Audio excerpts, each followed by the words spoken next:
Bonjour à toutes et à tous, bienvenue sur le plateau des Changemakers, ces personnalités qui changent le monde, qui innovent, qui créent de nouveaux modèles. Et aujourd'hui, je suis ravie d'être avec Ori Pekelman, qui est Chief Strategy Officer pour Platform.sh. Bienvenue Ori.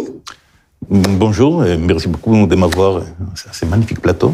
Avec grand plaisir. Ori, je suis ravie de t'avoir parce que tu as un projet qui est absolument, tu travailles dans une entreprise qui est absolument innovante en tout point.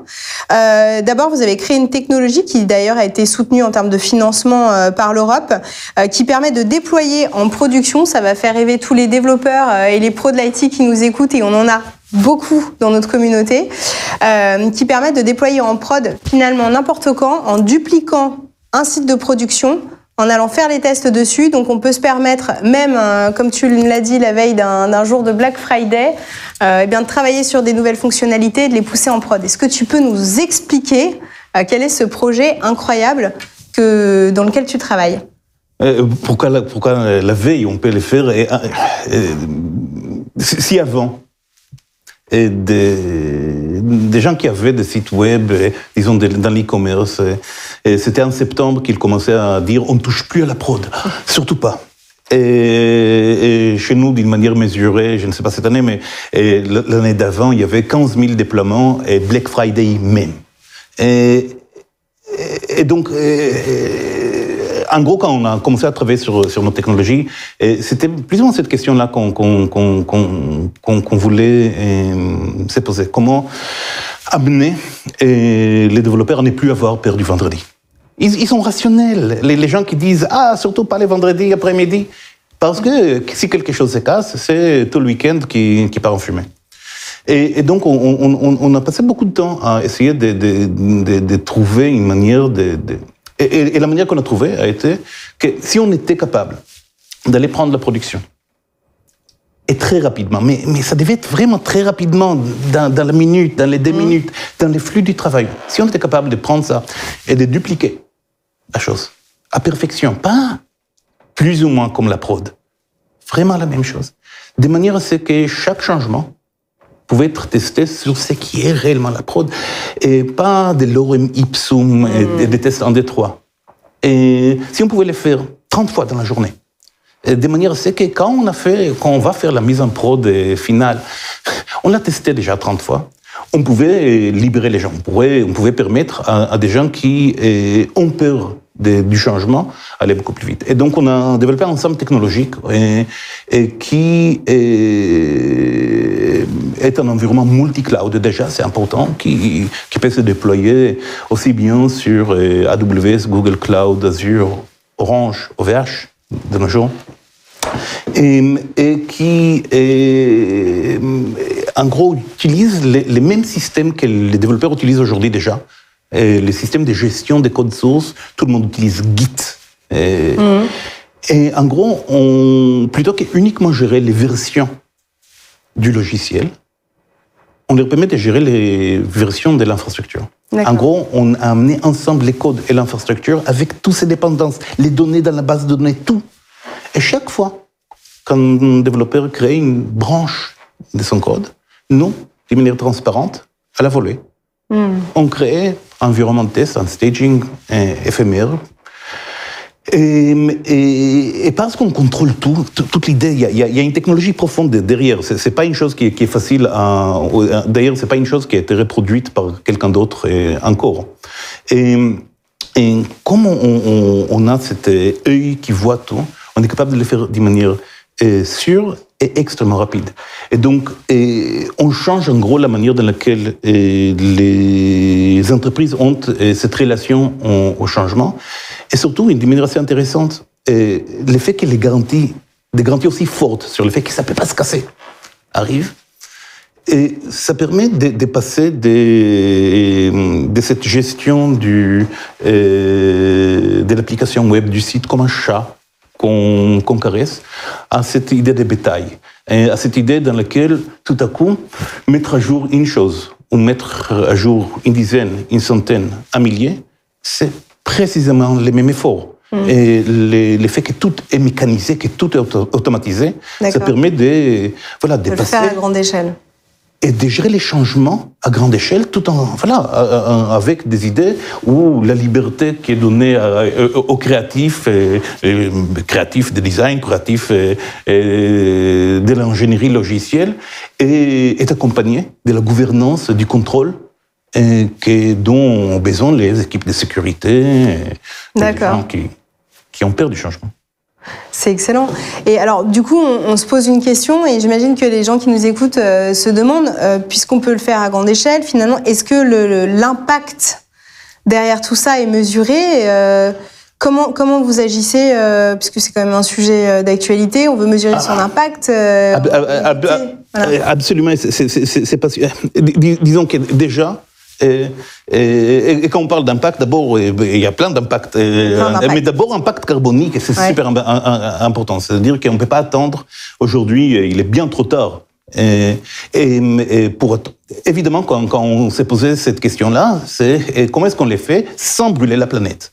Et parce que dupliquer des choses, pendant maintenant, les clouds tels qu'on les connaît, il est né 2008, 2009, disons, 12-13 ans, et il a transformé toute une génération d'entreprises, d'informaticiens, dans l'idée, en anglais on dit « just throw metal at it », jeter du métal au problème.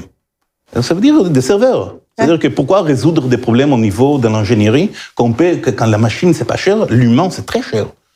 Une heure d'un humain expert, c'est très cher. Une heure d'un ordi, c'est rien du tout. Et on s'est dit que c'est pas possible. C'est-à-dire que déjà, du point de vue économique, ce serait assez irrationnel. Nous, on n'a pas de serveur. Et pour nous, les serveurs, c'est un centre de coûts. Chaque CPU qui tourne, ça nous coûte de l'argent. Mais aussi, évidemment, que ça ne serait pas durable. C'est pas possible à long terme. Il fallait une solution. Et donc, on a construit tout ce système autour des idées assez profondes, je ne vais pas être trop technique, mais de déduplication. En gros, quand on parle de ces choses qui sont les mêmes, on a dit que si on pouvait, tout ce qui était les mêmes, ne pas les dupliquer, et en gros, on est capable d'avoir des choses qui sont en même temps totalement isolées, un système de tests qui, c'est pas les mêmes données dans le sens où, évidemment, sinon, sécurité ne sera pas content. Mais en gros, on est capable, au niveau de l'échelle d'une infrastructure, quand on a une région de cloud dans laquelle il y a des milliers, des dizaines de milliers, des centaines de milliers de conteneurs, des petits bouts de machines virtuelles qui tournent, on est capable, en gros, d'arriver à les dédupliquer, à en avoir un là où d'autres auront besoin de 10, 100. Et donc, les effets qu'on cherchait en termes d'impact étaient non pas de l'ordre d'être un peu plus efficace, être 2 fois plus efficace, 3 fois. On cherchait des facteurs. Parce que sinon, il y a une chose assez connue dans la question de la réduction de l'impact carbonique, qu'il y a un paradoxe qui fait que tout gain d'efficacité est corrélé par une augmentation de l'usage qui fait qu'à la fin, on n'a rien fait. C'est-à-dire que, voilà, si on duplique son efficacité des fois, très bien, alors on déploie des fois plus de choses. Et donc, nous, on cherchait vraiment quelque chose qui ira au-delà de ces paradoxes, dans le sens où les gains qu'on fait sont réellement structurels et qu'il y a des effets bénéfiques qui s'accumulent plutôt que le contraire. C'est-à-dire que quand tout à coup, plutôt que d'avoir son dev staging prod, où en gros on a la prod déjà mais ces dev et ces staging qui soit sont trop petits pour ne pas être trop coûteux, et nous, dans notre monde où tout à coup on dit aux gens non, vous pouvez avoir 10, 20. Pour ne pas avoir cet impact catastrophique, il a fallu vraiment aller à des primitifs, à des abstractions assez hautes. Et aujourd'hui, ça nous a permis de développer une technologie qui peut proposer ces gains-là. C'est-à-dire et avec plein d'autres leviers, parce que ça, c'est super important, la densité, c'est les nerfs de la guerre, et c'est la première chose. La première chose, c'est de changer juste l'état d'esprit dans lequel on dit non, on ne peut pas jeter du métal dans des problèmes, il faut jeter de l'ingénierie dans des problèmes. La deuxième chose, c'est que les grilles électriques ne sont aucunement égales. On est une société française, on est ravis d'être en France, où on parle des 50 grammes. Le mix énergétique français fait qu'on a 5 grammes par kilowatt. Et ailleurs, on peut avoir, et nos ennemis allemands, je pense que c'est dans les 300. D'accord. Et aux États-Unis, on va être dans les 500-600. Et cette volonté qu'on a eue dès le départ d'être un opérateur multi-cloud, entre autres choses, ce que ça permet, c'est d'aller rapatrier les charges de travail là où, en même temps, il faut être proche du client final pour ne pas générer cette consommation électrique au niveau du réseau. Donc, d'une part, les rapprocher du client, c'est un élément important, mais d'autre part, les mettre là où on émet moins de carbone, comme la Suède, 8 grammes. D'accord. La France, 50. Ouais. Donc, c'est un sujet qui a été bien réfléchi dès le début, finalement, de l'entreprise. Oui, c'était dans les volontés premières. Et la chose qu'on n'avait pas jusqu'à maintenant, et c'est la mesure. C'est-à-dire qu'on savait les niveaux de densité qu'on avait. C'est-à-dire on savait qu'on prend un truc qui prend un serveur du type 8 CPU, 8 Go. On les met chez nous. On savait qu'on pouvait avoir la même performance avec beaucoup moins de matos. Ouais. Mais quel est l'impact en termes des émissions de gaz à effet de serre? On n'avait pas les chiffres. On vient de faire un audit complet qui couvrait tout et pour qu'on puisse aller et chiffrer ces informations, et donner les informations chiffrées aux clients pour faire l'argument et d'ailleurs qui n'est pas uniquement autour des venez chez nous. C'est aussi cet argument. Il faut arrêter de jeter du métal dans des problèmes. Et donc, une des choses qu'on a fait, on a acheté une société Blackfire cet été, et on a intégré les solutions à notre outil pour permettre aux clients, aux utilisateurs, d'aller regarder dans la profondeur la performance de leur application pour avoir des choix. Parfois, en effet, on n'a pas d'autre choix, il est trop tard. La seule chose qu'on peut faire, c'est dupliquer, rendre tout plus grand. Mais très souvent, il vaut mieux aller optimiser le code.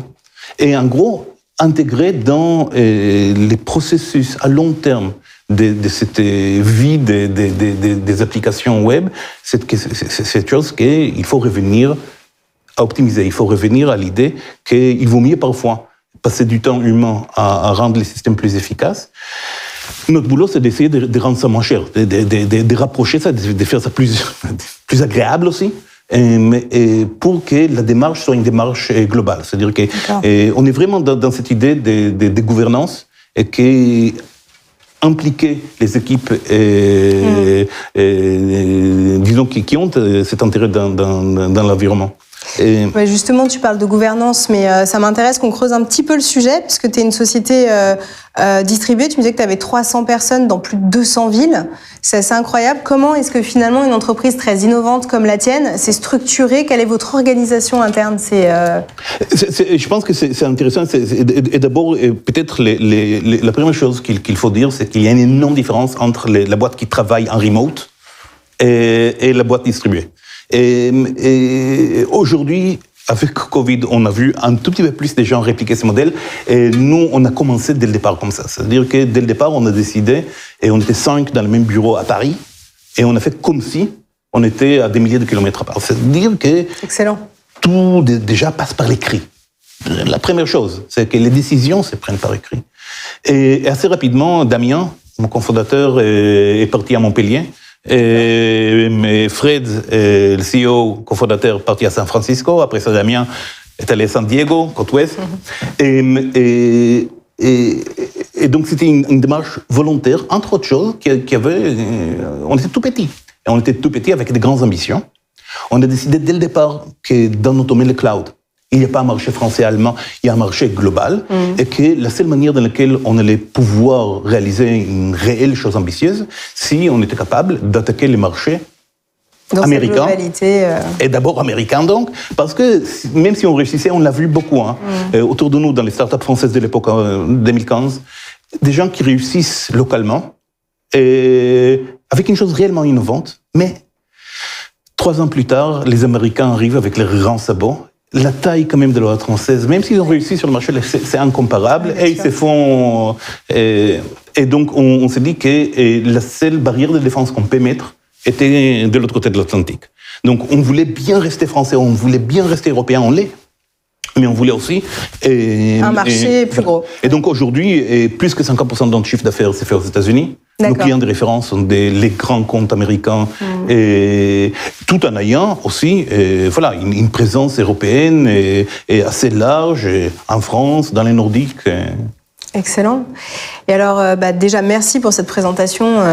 C'est bien de pouvoir rentrer dans une entreprise innovante comme la tienne, mieux comprendre comment elle s'est construite et quels sont les enjeux. J'aimerais savoir si tu as une actu que tu as envie de partager avec notre communauté, les gens qui nous écoutent. Ah oui, avec plaisir.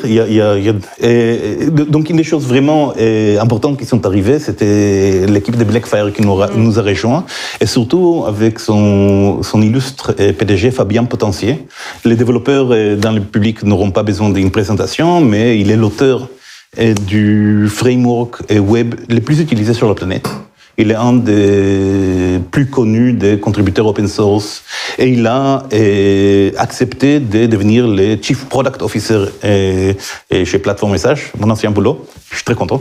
Et donc, parce que autant notre clientèle, nos acheteurs, ces grands comptes qui ont assez souvent besoin de gérer une flotte importante d'applications web pour lesquelles ces questions de gouvernance, de sécurité sont primordiales. Autant nos utilisateurs sont des devs. Et nous, on regarde d'abord, en gros, notre acheteur, c'est très important et on les respecte. Mais on fait la vente uniquement si les devs disent, en effet, c'est pas uniquement... que ça marche, c'est pas, ça doit être agréable. Non, ça doit être plaisant, ça doit être quelque chose qui est jouissif. Et c'est cette chose où il y a une infrastructure qui s'est créée toute seule, où tout est dans un flux, on peut jouer avec les choses.